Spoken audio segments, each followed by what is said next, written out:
Hi guys, welcome to my YouTube channel. In today's video I am going to tell you that how you can send stickers to your friends on Monopoly Go. Let's get started with the video without wasting any time. Please do not skip the video and watch it till the end so you don't miss on any information. So you can see there's this icon of Monopoly Go on my screen. I will click it.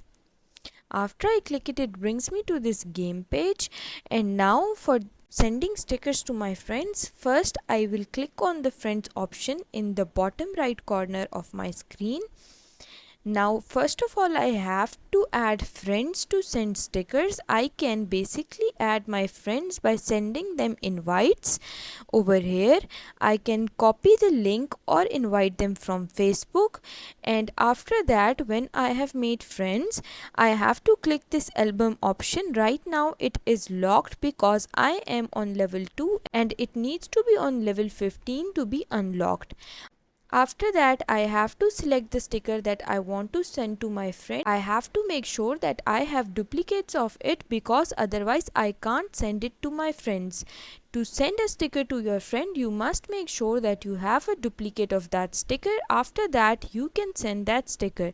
You just have to click the sticker and then there would be a button of send to friend, and then you can click it. Voila, it's sent to your friend. I hope you liked my video and understood the process. If you did, please don't forget to like and subscribe my channel. Thank you very much. See you again.